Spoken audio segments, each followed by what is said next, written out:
Hello, I'm Mike and welcome to my channel. And today I'd like to talk about Daniel the prophet.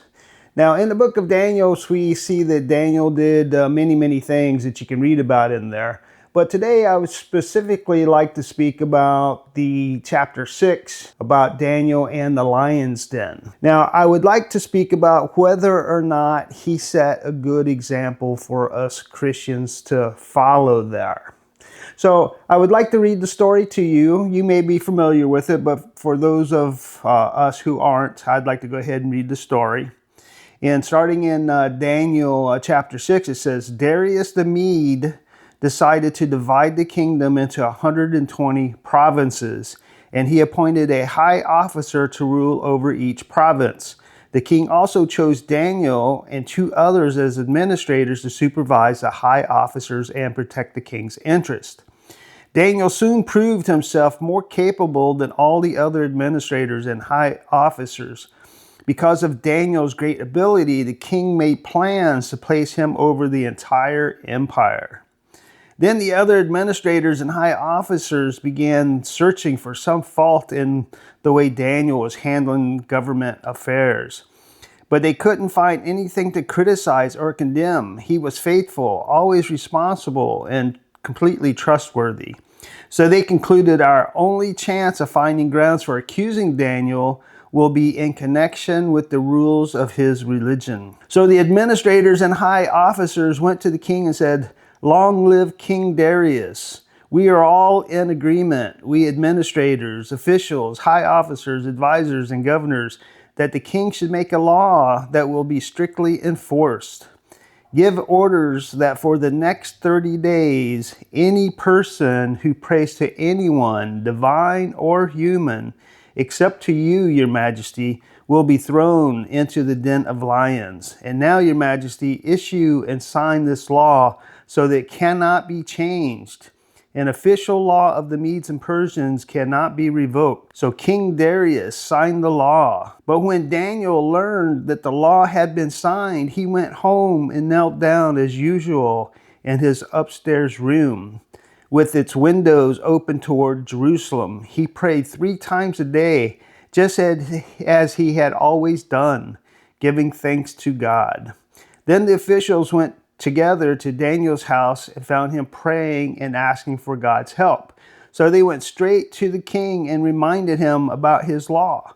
Did you not sign a law that for the next 30 days, any person who prays to anyone, divine or human, except to you, your majesty, will be thrown into the den of lions? Now, in this story, the king liked Daniel and he tried to find some way not to enforce this law. But by the end of the day, he couldn't find any way not to. So he had Daniel thrown into the lion's den. And we know that Daniel ended up surviving this. But of course, this is a unique story for Daniel. But the question is that Daniel set a good example for us. Did God command that Daniel pray 3 times a day? Did God command that he face Jerusalem? Did he sit in a place and open the windows and face Jerusalem and do this? Nowhere in the Bible does God command them to pray, the Jews, a certain amount of times a day or facing Jerusalem.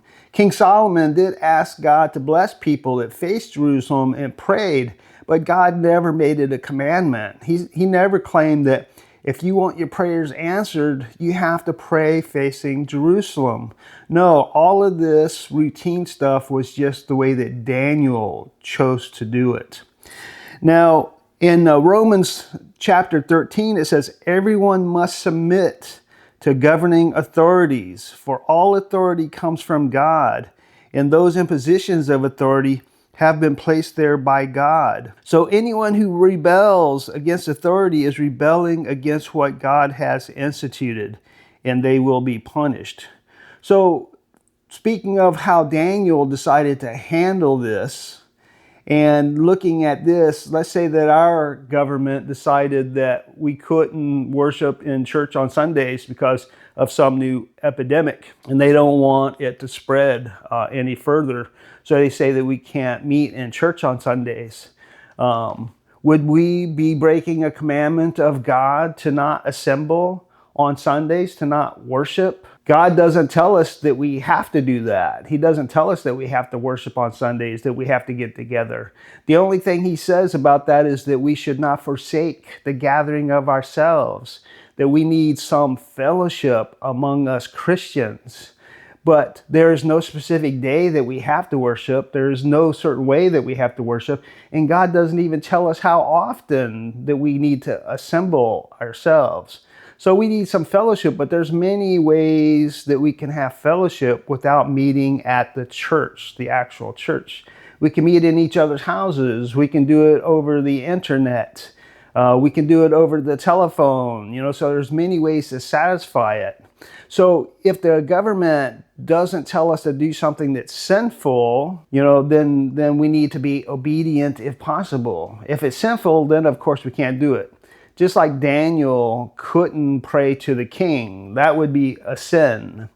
But Daniel didn't have to do it the way he did it. He could have, stayed in his closet, his prayer closet, and kept his prayer life to himself for the next 30 days and not thrown it in their faces and make it so obvious, like he did. Daniel survived the lion's den, but that's a very unique story in the Bible. 5 million Christians died at the hands of the Romans, and many of them were fed to lions, and God didn't save them from the lions.